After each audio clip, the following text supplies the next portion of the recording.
Hello, welcome to another edition of Dr. Bickmore's In Conversation. And today my guest is Randy Ribay. And Randy, you have been one of my favorites since I found that little basketball book a while ago. So, I was doing sports and I thought, wow, I need to find out more about what he's doing. And I believe way back then, After the Shot Drops was your second book, right? You had one Yes. before that. So I want to know kind of a little bit of the history, because if I look back, I think you've been publishing for just about 10 years. I think the first book was 2015, and then I found After the Shot Drops when I was doing a little project about sports books or something, and somebody said, "Well, if you pick this one up," and I think it was really early. It's probably 2018 or 2019 when we picked it up right after it came. So what's your trajectory as a writer? Yeah. Well, thanks for reading After the Shot Drops. I feel like a lot Oh, of people get to know me through Patron Saints of Nothing, and like sometimes they'll be like, "Oh, I loved your debut book, Patron Saints of Nothing." But yeah, my trajectory, I mean, like the short story of it is, uh, I didn't really grow up wanting to be a writer. Nobody in my family was a writer or any kind of practicing artist, even in my extended family. My dad came from the Philippines. My mom came from poverty here in the United States. And so to them, it was very much you go to school, you do good at school, so you go to a good college, get a scholarship, and you go to college so you can get a good high-paying job. And each generation should kind of move up the socioeconomic ladder. Uh, and so yeah, so I loved reading. I loved stories in all shapes and forms. I read a lot, comics, books. I played a lot of video games that were very story-based. I watched a lot of TV, a lot of movies. So stories were very much like part of who I am, but it wasn't like, oh, I'm going to create stories one day because I didn't even, like I said, I didn't even think that was like a possibility, like a real thing people did. And so, yeah, then I went to college in Air Force ROTC on scholarship for aerospace engineering at the University of Colorado Boulder. yeah. Um, and yeah, I did that for like a year and I was pretty miserable. I didn't want to be in the military. Uh, and engineering just wasn't for me. Nothing against engineering, but it just Yeah. was not my cup of tea. And so after a year, I changed my major, switched over to English. I think at that point, I had had a really good high school teacher that was like, when you go to college, like, don't worry about your job. Just study what's interesting to you, and then everything else will follow. Yeah. Uh, and so, yeah, so I was like, all right, I don't want to do this. What do I want to do? I've always really loved stories. I want to study stories. So sure, let's just do that. So yeah, I was an English lit major at Colorado, finished there, went into teaching and taught for a while and mostly taught middle school and high school English. And through teaching, I was just reading a lot of middle grade Yeah. YA books, right? I was like reading everything. I was also reviewing for the Horn Book Guide for a while. Oh, good. And I just wanted to see what was out there because one of the things that I found in college was books that connected with me, right? That spoke to me by writers of color, Filipino writers that I had never heard of before, that I had certainly never read anything like in high school. So it was important for me to like read a diversity of authors, a diversity of lived experiences, so I could find those that would connect with my students' experiences, right? And so I could like choose interesting books for the whole class to read so that I would have this wealth of knowledge so I could make individual recommendations to students because a lot of times I'm one of those English teachers who believes that if a student is like, I hate reading, it's usually less that they hate reading and more that they just hate reading the books that are usually forced upon them in school. Yeah. Uh, and so yeah, so after a while doing that, I think I was like, I want to like try this. I think I could do this. As much as like I thought representation was important, I still wasn't seeing Filipino characters at that point really in middle grade or YA literature. And so yeah, and so I think 2010 is like when I started taking my summers and writing instead of Oh, teaching summer school or something like that. And I had like written some poetry, some angsty poetry before that. well, it's But always a I, good place to start, right? yeah, but I never like sat down and like tried to write fiction really. And so 2019, I started taking summers and writing. Um, I was like, I'm gonna write a book this summer. I did. I queried it, got rejected by every agent I queried.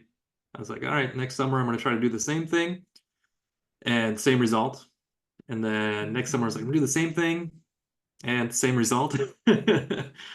And then yeah, and then kind of gradually went back to one of those manuscripts I'd written, revised it, and then ended up getting a book deal with like a very small press, getting my first agent through that one, and that was my first book, Infinite Number of Parallel Universes. Yeah. Yeah, that's that's I was a high school English teacher for a lot of years before I jumped to the academy.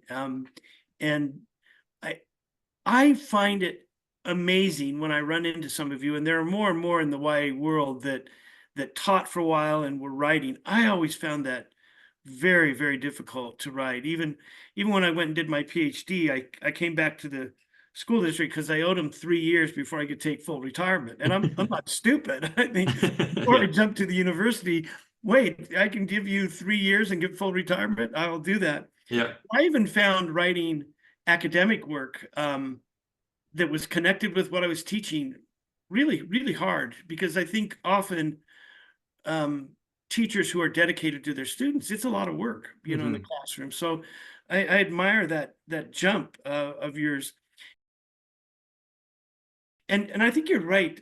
If you've tracked that, I would be hard pressed to name very many Filipino writers even today. I think that's still, and I'm thinking in mainline, I could probably find more pretty quickly, but in YA literature, I think you're still unicorns, right? There's not a lot of you left Yeah, around. unfortunately, I feel like there's Aaron and Trotta Kelly and I debuted the same year in 2015. Before that, I think like I was aware of Melissa de la Cruz, but I think that's really, I'm sure there were other people out there, but that's the only one that I was aware of before 2015. Since 2015, I think there are a lot more in the middle grade space. Uh-huh. There are a few of us in the YA space, but still, I mean, like Filipinos are the third largest immigrant group in the United States, or at least Yeah. the last time I checked. And so it's definitely not like a proportionate representation. No, no, certainly. And I did my last 6, 7 years in Las Vegas, and the Filipino population in Las Vegas is really big, right? I don't know if Mhm. it's larger than other states or other cities of its size, but in Las Vegas, it's significant. And I'm wondering, see, I didn't know Melissa because I don't know her work very well. I don't know if some of the names get lost because they often sound Hispanic, so people assume Hmm. something instead of assuming that's I need to recruit somebody to do a blog post on Filipino writers, right? So Yeah. if you're interested in your spare time, that would be great, because I think there's a like a new Aaron and you, and then I'm thinking in the things I read, I wouldn't have been able to name a whole lot more. And I think that's tragic because I'm supposed to be up on the literature. I got to tell you, which I think is an interesting story. When I was the president of Allen, one of the things you get to do is recruit speakers, right? Mhm. Well, I had I'd read your first book, and I really or the basketball book, because I didn't hadn't read the first book, and I thought it was really good, and I thought I need him as a solo speaker. And then when I started looking, before I could even request you, your publisher was pushing you. And I went, Hmm. oh, wait, here's an opportunity. Hmm. And I said, oh, well, really, because what we do is if we ask for somebody, all of a sudden they don't want to give us that author because they want to give us the ones they're using, right? Yeah. So I said, oh, Randy, well, his stuff is really interesting. Who else will you give me if I do that? So I was using you as they started to offer, because you were like top on my wish list Oh, thank you. of single speakers, and I was able to use you to get a couple of other um, writers of color and things that if in that year we had um, the only single speaker we had that was cis white was Joe Knowles, and Joe Knowles has been a favorite of mine for years. And I said, well, so I was able to leverage you for a couple of other speakers, and I thought that's a gift, right? To Yeah. have the person you want to ask for be the person they're gonna push a little bit. And I think, oh, okay, how do I soft play this, right? Okay, I'll take that kid on my team. What else can you do me? Your talk focused on critical lit theory, right? And since then we've had, that was, that was the fall before COVID. Now we've had Hmm. COVID. Now we've had untold backlash in ways in 5 years that is hard for many of us that have been around. I mean, I started teaching in 78, so I've been around since Moses was a baby, but things have happened where we had a sea change of things that looked really progressive Hmm. for quite a while. And then now we've had this reversal.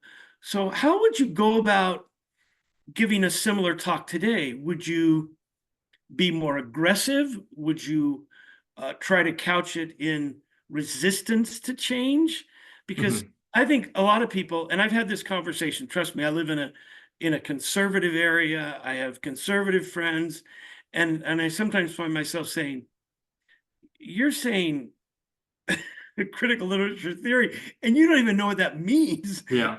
You're saying something that's just not true, right? About Hmm. that. So how would you maybe approach it today, or would you just go about it the same way and hope people are listening well, right? Yeah.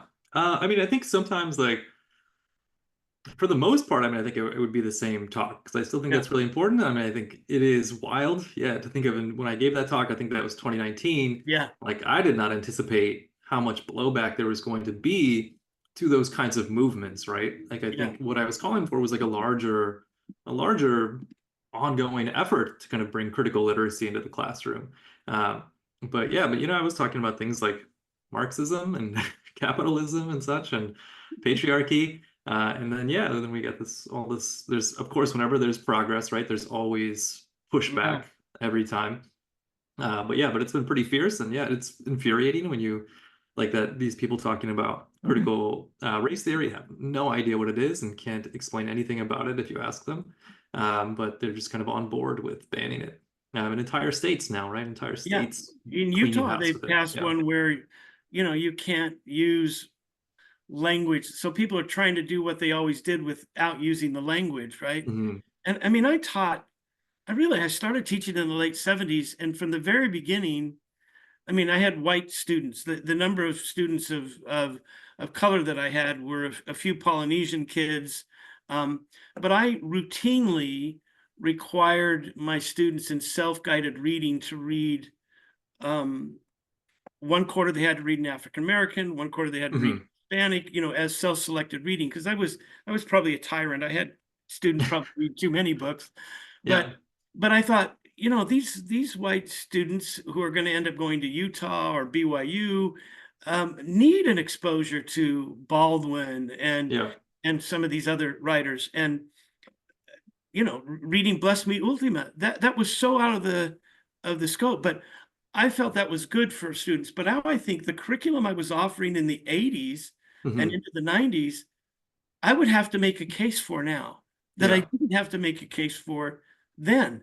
And I Yeah. think a lot of my students grew up reading things that they weren't supposed to. I had a girl, white, who read Hunger of Memory by Mm. uh, what's his name? I won't remember his name now. But anyway, she said, "This is the story of my life." And I Hmm. said, "How is this the story?" Because he's first one to go to college, and he's thinking about this. And I thought she made a complete connection to a first generation Hispanic kid growing up in San Francisco, where Hmm. she's growing up in a suburb of Salt Lake. And I think that's healthy, right? Yeah. If you can do those kinds of connections, right? Yeah. And I think it's like how I would do it differently is like a really difficult question for me to answer now because I've been out of the classroom now for two years, I think. Yeah. And so it's like teaching now is a completely different world than when I left even 2 years ago. Yes. So, anything that I offer in terms of how I would alter it, it would be completely speculation. The, Um, but mhm. I would say just maybe even just like softening some of the language or like talking about the same thing. So instead of saying Marxism, materialism, right? People don't, Yeah. people can get behind anti-materialism. Yeah. Instead of saying patriarchy, I don't know. I feel like toxic masculinity is still a trigger word Yes. in some circles. But yeah, I don't know. I mean, I think there's ways, like you were saying, where you could do it subversively, right? Where you Yeah. can talk about the same things, use different language so that it doesn't fall under whatever list of terms they have banned. Yeah. or even just do it quietly. I mean, like certainly when I was teaching, there were a lot of things that I did without, I mean, sometimes like people never checked in on me. No, nobody had any idea what I was doing in my classroom, right? And so I was kind of just like doing my thing quietly. Yeah. And Yeah, I think yeah, that's I don't know. the way to go, because I can remember I never shied away, even in Salt Lake, of using. People would say, well, use when you're talking about use social theory, and I said it's Marxist. It's okay Yeah. for my kids to know the word Marxism and understand what it's critiquing really Hmm. versus how it's been implemented by Nicaragua or the Right. Soviet Union or something else. Implementation is a completely different thing from theory, Right. right?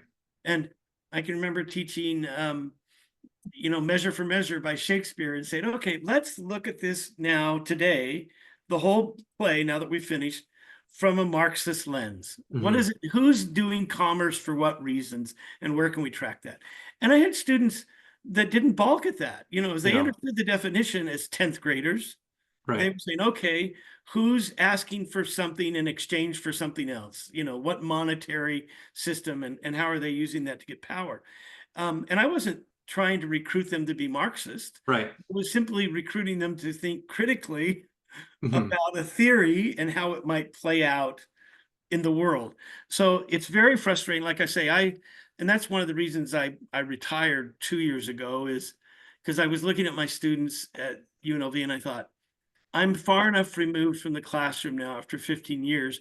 I'm not sure I'm giving them really correct how to deal with your problems. After Hmm. COVID and everything else, I Yeah. said, you guys have more experience than I do.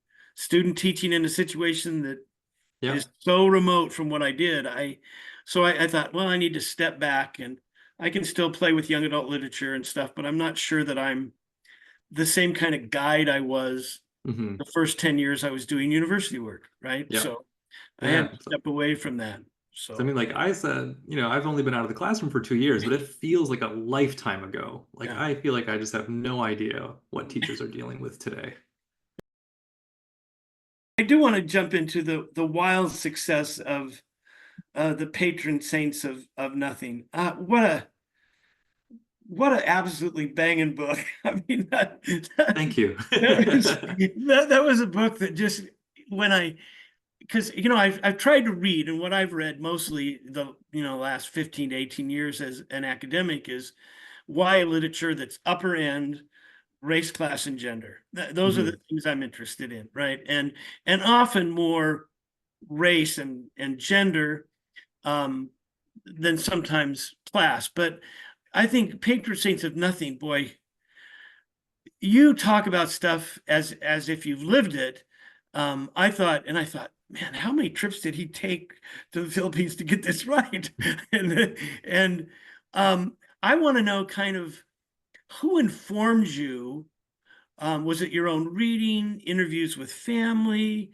Because that's a book that's the little I know about the Philippines, from having Hmm. cousins who lived there when their dad was in the Foreign Service, right? Hmm. So they tell stories of living in the Philippines from a privileged but aware situation. So, um, what informed you, and what kind of blowback did you get from writing that book? Yeah. So yes, I mean, like one thing is just obviously having gone there many times growing up and throughout my life. So I go every kind of different frequencies at different time periods, but generally every few years, I try to go back and I still have family there. While I was working on the book, I went back twice, kind of once for my Lolo's funeral, another time just kind of for research. And so, yeah, I'm kind of very intentional about going there and kind of getting the description's correct and accurate as possible. There's only one like physical description that I intentionally made up. It was like the aquarium in the mall. Uh, Like the mall doesn't actually have the aquarium. I just needed to put it there to make it simpler because I wanted to write about the aquarium. But the yeah, so in terms of like familiarity with place, that's kind of my familiarity with it. In terms of the drug war itself, that's something that I just kind of kept up with in the news. I started hearing about it. I've kind of like always kept an eye on news in the Philippines um, because I have family there and connection there.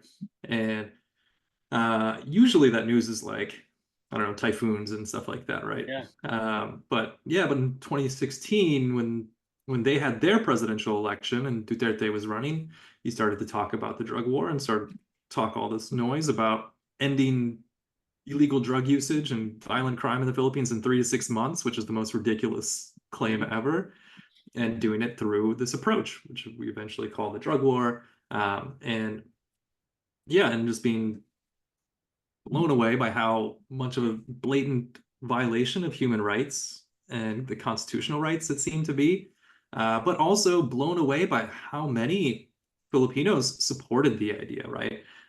Most of my own family supports the drug war and supports Duterte still. He's no longer president, but they support his methods Right. and everything. And so yeah, and so then when I decided to write a book about it, I just read as much as I could, trying to focus on the Philippine media that was covering it. Um, because every now and then you'd get like a big piece in the New York Times or something about the drug war. But the Philippine media, like Rappler, for example, was covering day to day to day, right? And so I was reading as much as I could. I was watching videos and news clips as much as I could. Um, and just thinking about it and talking about it. And then on those trips to the Philippines, I would talk about it with my family. I would talk about it with random people, like drivers and stuff like that, if I could. Just kind of get their take on it and try to like not approach Yeah. them judgmentally, but just like, hey, like, what do you think Yeah. about this? Just so I could get that kind of nuances of perspective.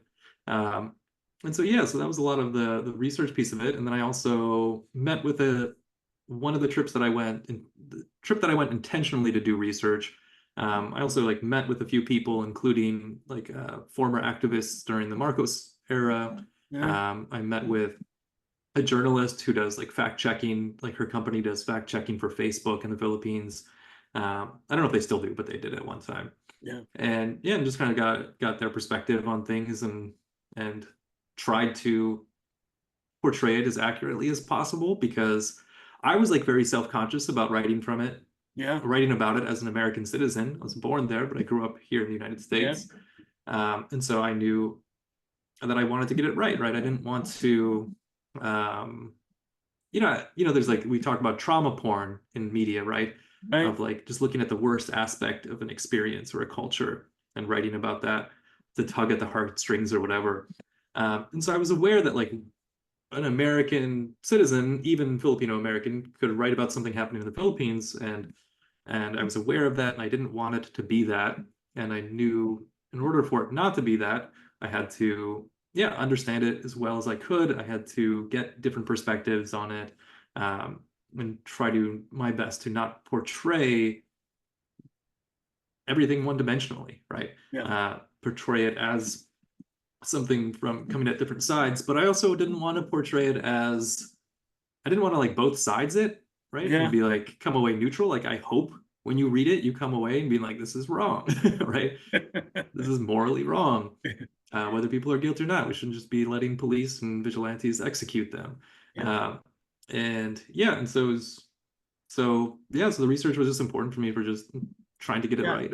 And I think the choice of Jay as a character who's living in the States and has family Mhm. there, you kind of similar to your experience, although I didn't read it as, oh, he's telling us his story.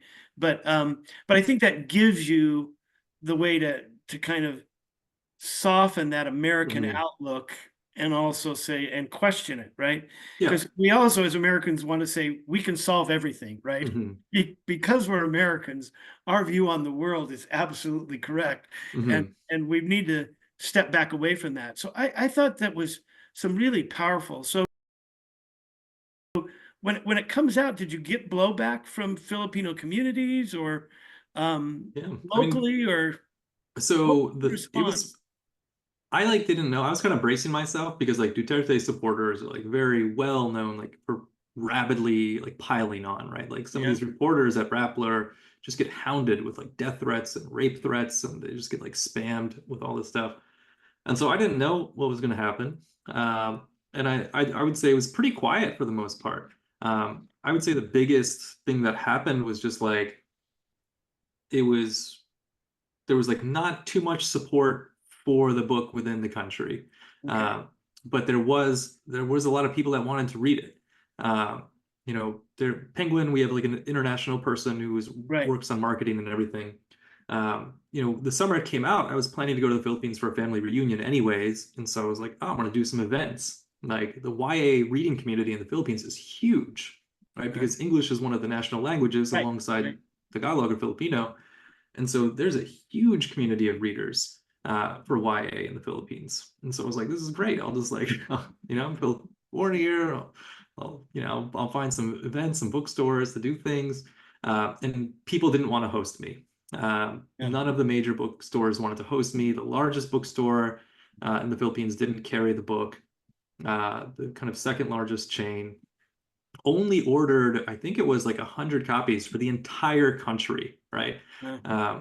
And yeah, and like in terms of like the events, I was kind of told that they were afraid of drawing negative attention, right? Yeah. So new bookstores, they didn't want to host it because they didn't want something negative happening at their bookstore. They didn't want to, they just didn't want to draw that attention. Right. And then, and then I think like, this is my supposition, but after like talking with some people, I also kind of think like they bottlenecked distribution in the Philippines Yeah. then maybe this is entirely wrong. Like I said, this is my supposition. So that it wouldn't like hit any bestseller lists or anything, right? Because there were only Right. 100 copies for the entire country. There were people that were messaging me on Instagram and stuff that were in the Philippines, and they're like, we can't get this book, or the Yeah. bookstore said it's gonna, I put my name down for the back order list, but they said it's gonna be like several months. And so, what that does to sales, right, is that it's not going Yeah. to appear on any bestseller list or anything Yeah. if there's just not that many copies to buy it. And so when Yeah. I went there, I did end up doing one event that was organized by a group of YA book bloggers, and that was like Okay. we just did it. It was kind of like underground a little bit in a coffee shop, Yeah. but yeah, and I also like take when I travel to the Philippines, I do take precautions now, like. Yeah. I've notified the American Embassy that I'm going to be That there you're gonna and be like there. Yeah. when and everything. I actually don't post where I'm going to be Yeah. when I'm traveling to the Philippines or that I'm even there necessarily. So that's kind of the worst of it, but it's been pretty quiet generally though. So did it pick up when the book received a lot of accolades in the US for sure? Hmm. Did it pick up in sales at all, or is it available on the Philippine version of Amazon? So is it more Yeah. accessible than it was? Yeah, it's more accessible definitely now, and it's been like a steady seller, and it's taught in some colleges, taught in some high schools now in the Philippines as well. Well, that's good. It's interesting to, from my perspective as an academic, to watch the life of some books, right? The some Mhm. books have individual lives that often like shape a market, right? Mhm. I'm thinking of Walter Dean Meyer's book Monster. Certainly, Mhm. Walter Dean was a huge presence in young adult literature, but Monster, when it hit, kind of had a life of its own Mhm. for about, I would say, maybe a decade. It was taught Mhm. everywhere, people picked it up, and I would meet people who knew that book and not realize that Walter Dean Myers was kind of a giant in the field. Yeah. It was like the only book he wrote, right? Yeah. So I'm interested. That's why I was asking you. Is patron states stayed around and been, because for me it's going to be historically, if we look at young adult literature and the Filipino contribution, it's going to be a landmark text. I Mhm. think over time that we're going to look back on and say, yeah, when that book published, that made an awareness that we didn't have before. You have a few years between that and Everything We Never Had, which is out now. Um, what was the gap, and how do you think that I mean, you've left teaching to try to do, I'm assuming you're trying to do writing full time and some of those other things. So tell me about that transition. What kind of writer were you when Patron Saints came, and and were you a celebrity in your high school? No. No. I mean, you've worked with kids, right? Like they don't care Right. unless you're like an athlete or a That's pop right. like music star. Uh, the yeah, I mean, it was even like Everything We Never Had. I actually was still teaching when I wrote most of that book. Yeah. Um, And so for me, like the gap was a few things. One, I was working on a book that hasn't gone anywhere yet. Maybe someday it will. Um, I was working on a bunch of short stories that I had agreed to be in anthologies for. And yeah, and I was still teaching. The pandemic hit, which took a lot of time and energy away. My son was born pretty much right when like a couple months after everything shut down during the pandemic. So that was completely threw me off routine and everything for a while. So yeah, so there's like a lot of different factors in between there. Yeah. Yeah. A colleague and I had a series of 3 books on African American authors of young adult literature, taking the history in 3 double decades, from the 60s to the 80s, the 80s to the 20s, and then 20 to 20. Well, we should have been done by 2020, but we weren't done until 2022, Yeah. because of COVID. Yeah. Some of the people writing chapters had issues in their family. We had illnesses. Shanice's parents, my co-editor, suffered and were kind of ill for a while during COVID. And, it's like, oh, the best laid plans, right? So I'm well aware of how that happens. So let's transition a little bit to your writing process. How did you go about it when you were teaching, and how do you do it now? Or is it similar? You just have more time to do it? Yeah. It kind of, yeah. So first of all, like the actual like practice of it, Yeah. is when I was teaching, I just wrote really early in the morning. I wrote from about 5 to 6, 6:30 every weekday. And then during the summers, I would write more. And that was kind of my practice because I'm a morning person. I've always been a morning person. And that's when like my brain is most alert and awake. After a day full of teaching, I'm just fried, right? I'm fried intellectually, I'm fried emotionally. I just need to like veg out and relax. Maybe I need to do some grading still or planning still. And so the evenings were like nothing for me. I couldn't do anything during the evenings when I was teaching. It was all in that like early morning time. And yeah, and that kind of got disrupted by having a small child who, doesn't sleep very regularly. And I wasn't sleeping very regularly for a long time. And so that really slowed me down for a while, as well as just like wanting to be present for him and not feel like, oh, he's taking away from what I'm trying to do, right? Like, but be with him and mentally and physically and spiritually. And so yeah, so I think I didn't write for a few months. Those first few months, I just was trying to survive parenting. I had taken paternity leave from teaching Oh, and was good. kind of taking care of him full time for a few months. And then when I went back to it, it was really hard because I didn't have those quiet early mornings anymore, right? Like my son was like waking up at 4 in the morning or 4:30 in the morning, and Yeah, I he was was a taking care of morning him. person as well, right? He was, and he remains a morning person. So yeah, so it was getting harder and harder, and that's ultimately like a big part of why I left teaching was because I just felt like I was being spread too thin. Because I'm also like I was never the kind of teacher that just kind of clocked in, right? I wasn't the kind of teacher that used the same lesson plans year after year after year. Yeah. Like I was always innovating, always revising, and trying to give it my best, right? And I just felt like I couldn't, between teaching, between parenting, between writing, like I just was being bad at all of them. Or I was doing badly at all of them. And so I was finally like, I can't keep this up. I think I need to like step back from something. And at that point, it was like, well, it's not going to be parenting. So it's either going to be writing or teaching.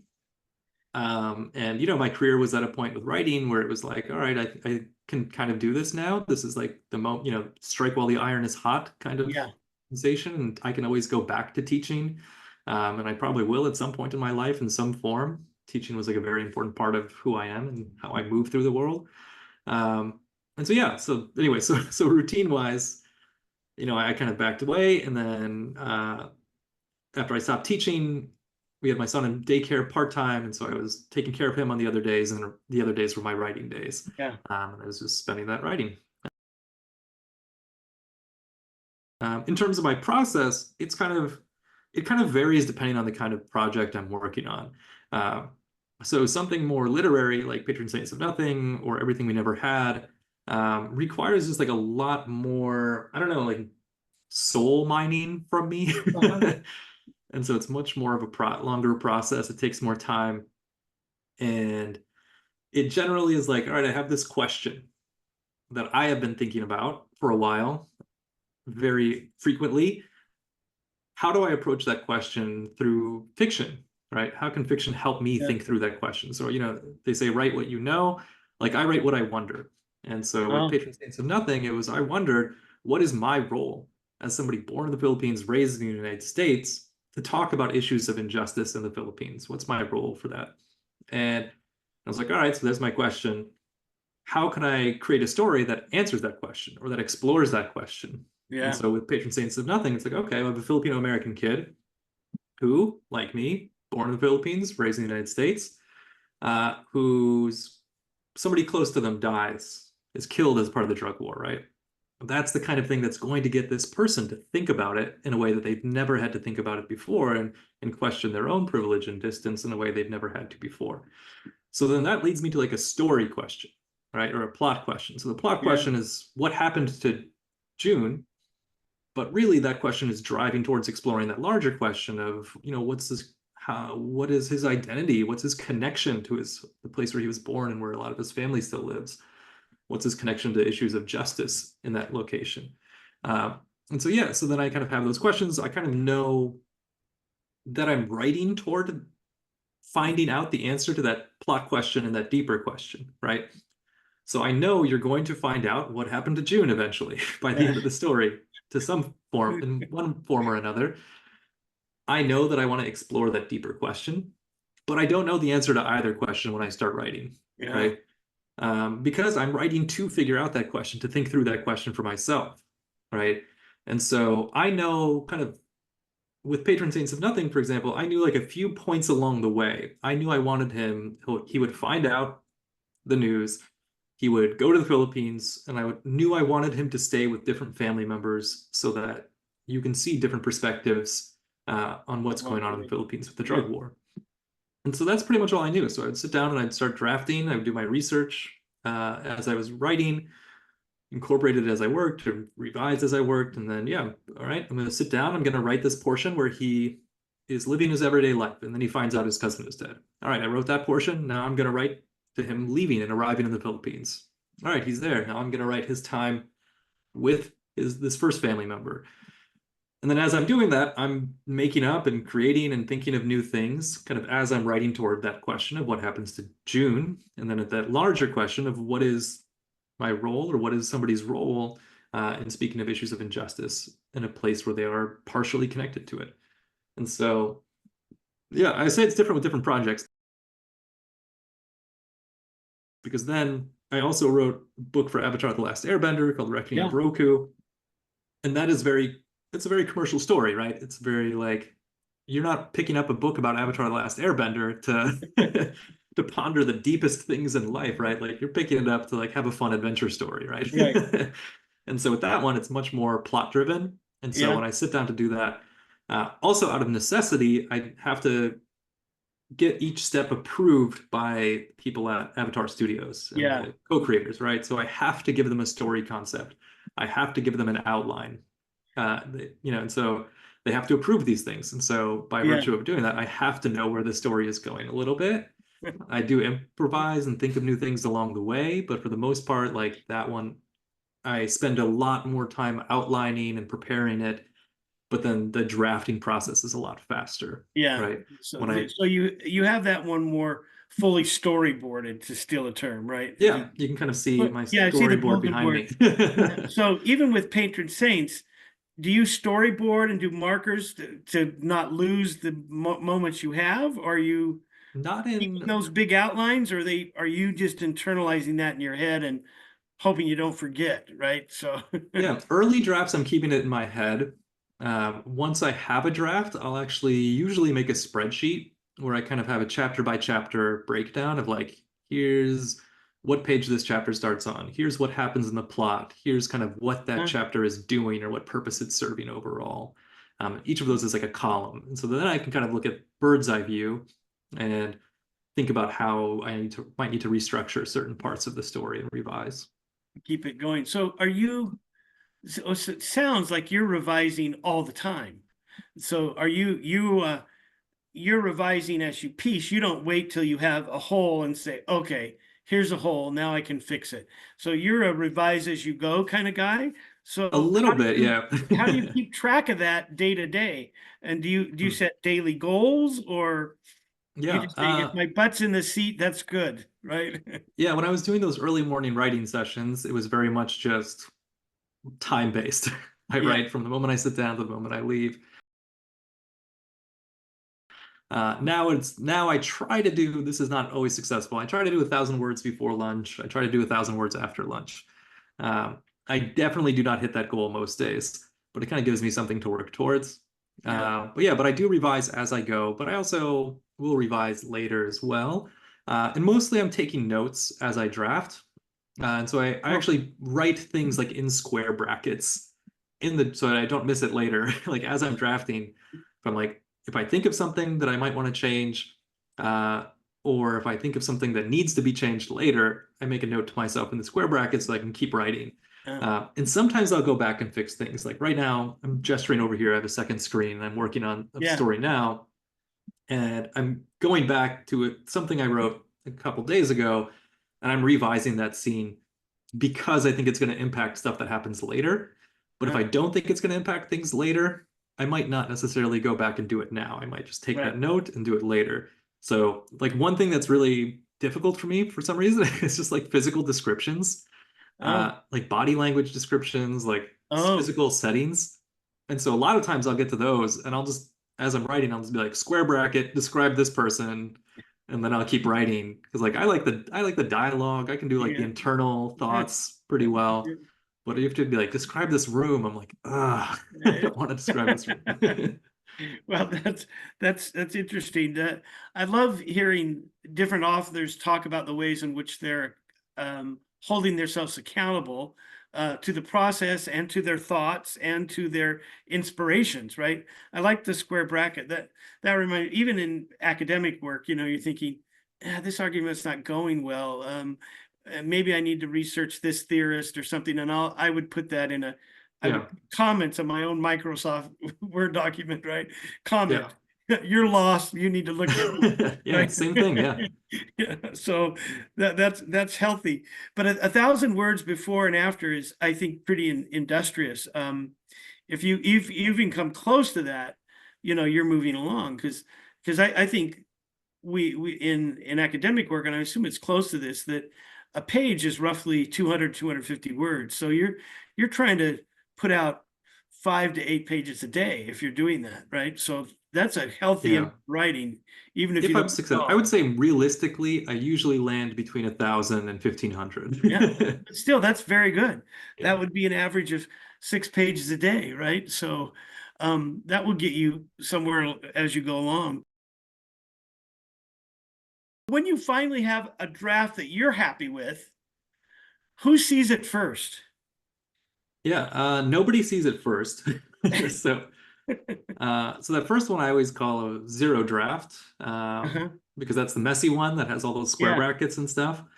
So before I send it to anyone, I go back and I do a full edit revision myself, just so I feel good and I feel like I've taken it yeah, to the best place that I can take it and that I've reached my limit and I need outside eyes to give me some insight or some perspective. From there, it really depends on the project and kind of the timing and all of that. So for example, the Avatar book, like that one, like they don't want people to know, they don't want a whole yeah. lot of people reading it, right? Because they don't That's want right. leaks and all that kind of That's stuff. right. Yeah, And so that one, not many people read it outside of the editor, my editor, and the people yeah, at Paramount and Avatar Studios. With other stuff, it's really dependent on what I need, what I think I need, if I'm going to get anyone's take outside of my editor. Um, so, for example, with Everything We Never Had, one thing that I was struggling with was, I'm like, all right, well, here's a story that like doesn't really have a plot, right? Like Patron Saints of Nothing, you have this hook, a murder mystery essentially, right? yeah, And with this one, I'm like, it's basically just like people talking and like walking around and like all that. So I was like, how do I make this compelling? And so I gave it to an author friend of mine, Tracy Chi, who's a Oh beautiful yeah, writer, right? Wonderful writer, yeah, and also like writes a lot of, she wrote We Are Not Free, but she also writes a lot of fantasy, yeah, and just has this way like of writing stories that have really good plots, right? While also being like very beautifully written and poetic.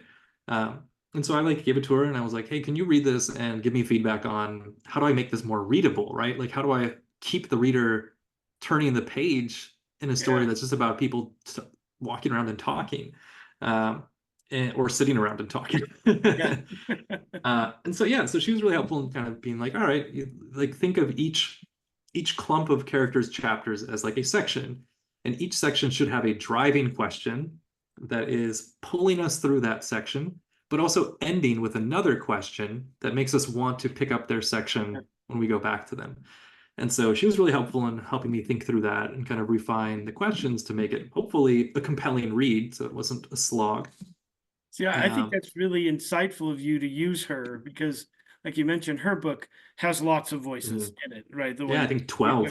yeah, and it's again, it's another one of those remarkable books that uh, was early on my list, right, of Mhm. reading, and I think good advice, right? And as you're giving that advice, I can see in my mind, okay, yeah, I see her doing similar things, so that's really Yeah.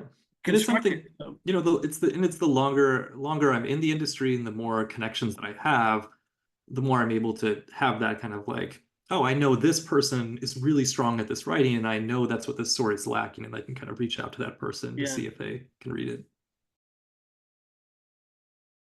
We haven't talked about this, but as I browse your webpage and everything, I found books you recommend, right? And I looked at that section, and um, that's a great tool because I thought, oh, I need to have a page in Dr. Bickmore's Why Would Think blog. What are the books I've really recommended over now 10, 11 years I've been running this blog? I think should have a page like Randy's, Mhm. right? Where, but I found some books on there that I really think are underrated. And you and I talked briefly about Cain by Jean Toomer, who, one of the writers from the Harlem Renaissance that probably goes ignored and people don't know Mhm. very well. How did you run into Cain? I ran into Kate in college Oh, through Professor Vincent Woodard. Woodard unfortunately passed away several years ago. But yeah, I was taking African American literature class, and we read it for that, and it just blew me away. yeah. And yeah, like I said, just beautiful, beautiful, absolutely beautiful writing. I can't say that enough, and I Yeah. appreciate that. I've always appreciated beautiful writing.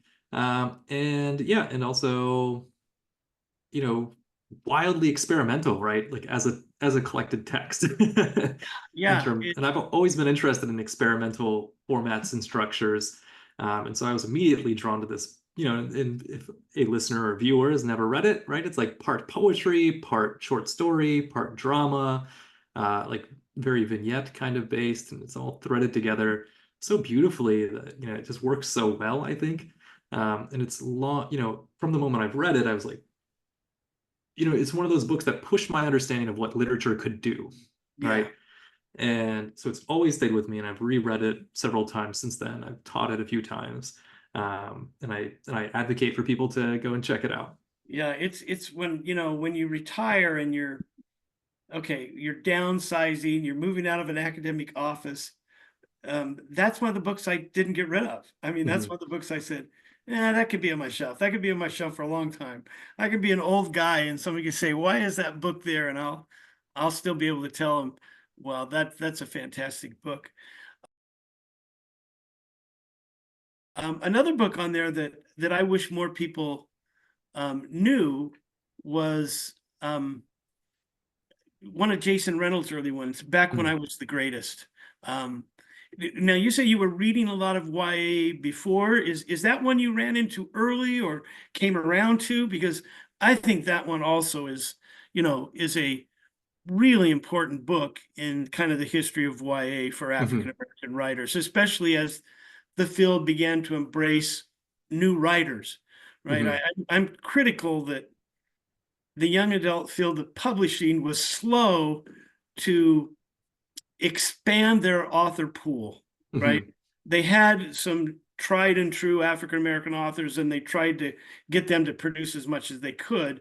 I don't think they were as aggressive as they should have been recruiting new voices. And I think that holds true to any group we're talking about. They're pretty limited on how they do that. So Yeah. I'm interested in your opinion of that. You know, why maybe other of Jason's books aren't on your list. Maybe they all should be. Yeah. But back when I was the greatest, how did you run into that one? Yeah, so I just found that not to be too hipster, but I knew about Jason before he was cool, before he was I mean he was always cool, but before he like blew up in the YA and then the wider world. Yeah, I came across that just as one of the books that I was reading to stay informed for my students. And yeah, when I was teaching middle grade, like I was all about Walter Dean Myers and Nikki Yeah, Grimes and Jackie Woodson. yeah, And then I came across Jason's book, his first book, his first YA book, right? yeah.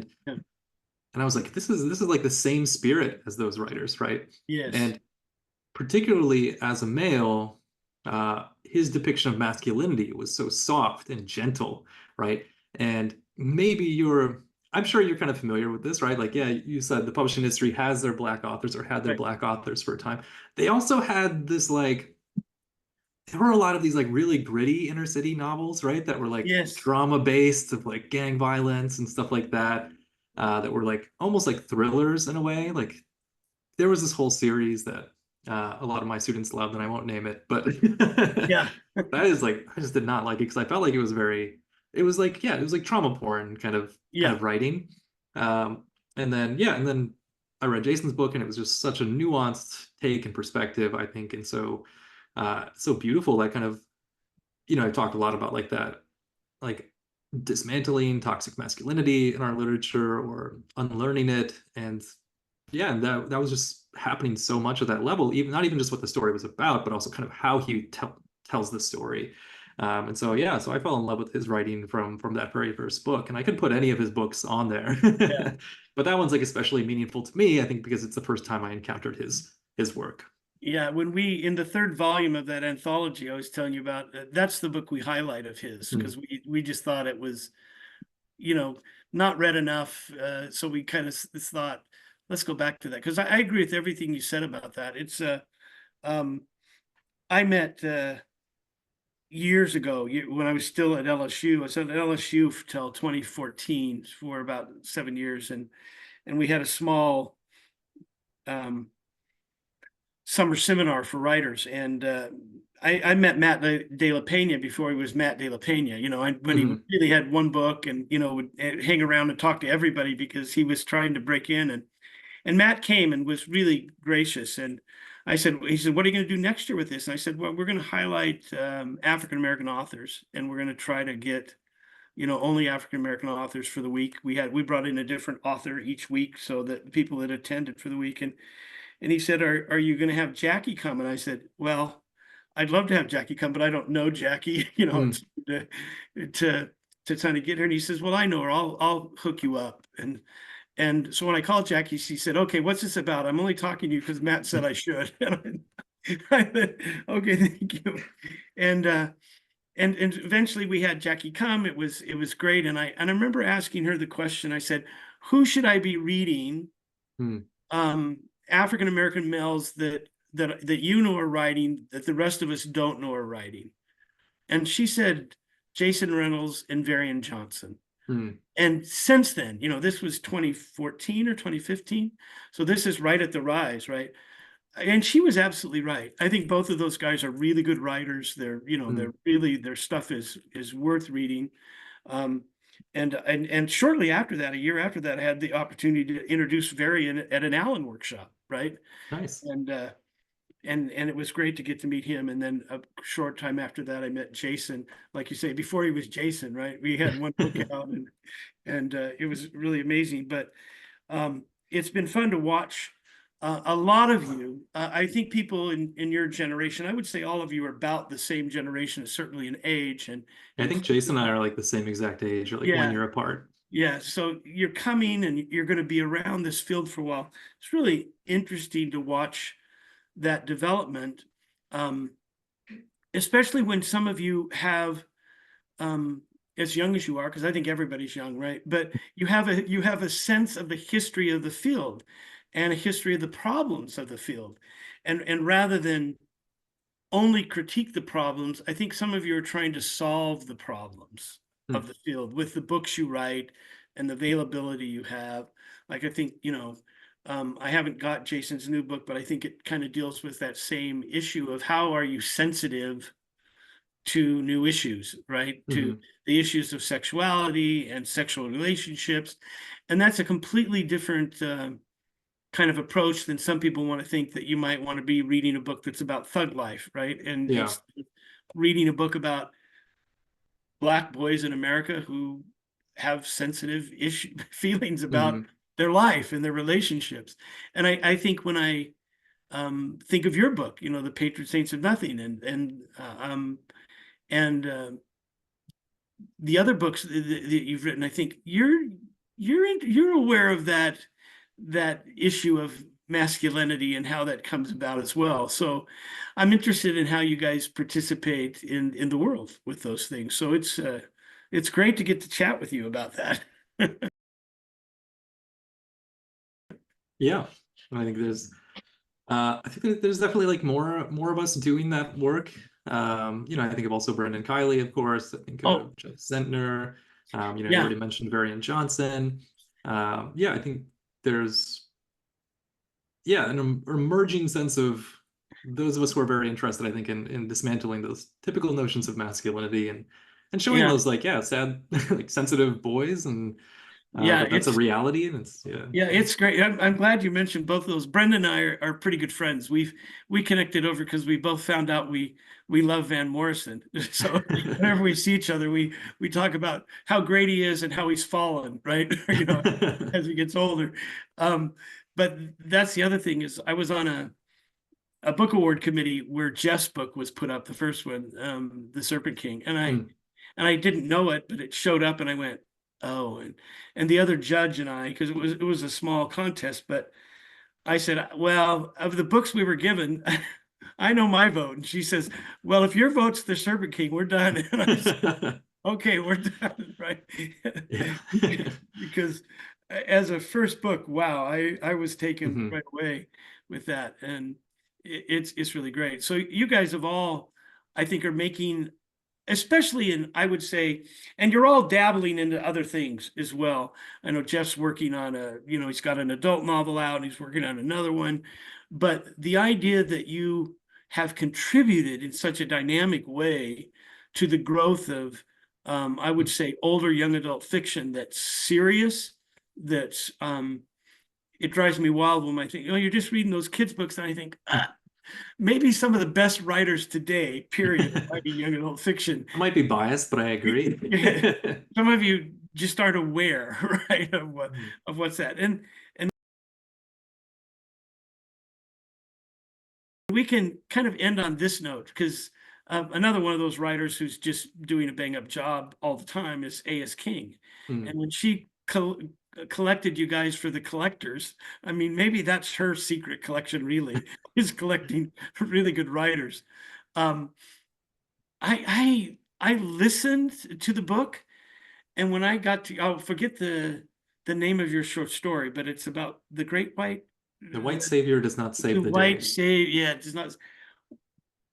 Randy, what a great short story. I liked a lot of them, some more than others, but my word, when I read that one, I don't know that I've read a clearer discussion of that white savior mythology as I did in that short story. I mean, that's, if you want kids to discuss the issue, I could see me teaching that in a Salt Lake City classroom, with 95% of the kids being white, saying, okay, let's read this. And what does this mean? I mean, the connection to popular culture, the mythology of television shows, and the notion of who's saving who for what reasons. What a great short story. And so this is another, sell. If people don't know that collection of short stories, they should, because it's remarkably diverse, and the quality is, well, when you have a Yeah. short story win the Prince, award collection, that says it right there, right? Yeah. So And and of course, like all credit to Amy, like it was incredible to be invited, first and foremost. And then second, yeah, she was just such a beautiful editor, right? In terms of drawing the story out of me and pushing me to where the story needed to be pushed. Um, and yeah, and just kind of encourage, she encouraged us all to like be as weird as we wanted. And as a lover of Kane, an experimental form, I was like, I'm gonna yeah, try this, Amy. She's like, yeah, go for it. yeah, Because most of the time you publish something and people want you got the plot structure, right? yeah. It's the plot. And it's like, well, this one's different forms. And Well, yeah, that and so she had a very expert hand in editing and guiding yeah, that story into what it became. yeah. It's a really, really good story, and I think the old teacher in me kind of said, "Oh, yeah, I can see the lesson with this. I can see the discussions that would happen with this story." Do you find some satisfaction in the short story? Are you gonna do a short story collection of your own at some point, or Mhm. because you certainly got kind of a you know a set of short stories that you could work with, I know. I think I have like 7 or 8 published short stories. But it's like some of them are in kind of like interconnected stories. So they wouldn't right? necessarily make sense by themselves. But yeah, I mean, I love short stories. I love the form. I have a short attention span, so I think it works well in my mind. And I think I also like really love poetry, right? Yeah, And I think something poetry has in line with short stories is trying to be very concise and very, very powerful in its conciseness, right? And find the right image or the right words. And I think for the most part in a short story, you have to do that too, right? You're yeah, just dropping somebody into this world and you're just dipping them in and out of it and hoping that it leaves some kind of lasting impact. And so I think that's an interesting challenge. Um, as for like a collection, I don't know. I think that would be great. I don't know how into the or how the publishing world is into publishing individual short stories that are right. unrelated by a single author. Yeah, I think anthologies are having a moment right now, yeah, but yeah, I don't know. You don't see like too many collected short stories of YA writers. yeah. I like only ones that I can really think of. I think of like Chris Crutcher, right? Had like a Right. Yeah, sports related one like in yeah, the the athletic 80s or shorts. 90s. Yeah, yeah. I think that. Well, and Jason's the one that's kind of a collection of short stories set in a place, right? But they're Hmm. all interconnected Yeah, with. they're connected still. Yeah, Yeah. I told him I thought he just stole that from Winesburg, Ohio. Nice job, right? So Yeah. very good. Well, Randy, it's been great to talk with you. I Likewise. Yeah. look Great forward to conversation. running into you again somewhere soon. So thanks for being a guest. Yeah, and thank you for asking me, and thanks for all that you do for the YA world.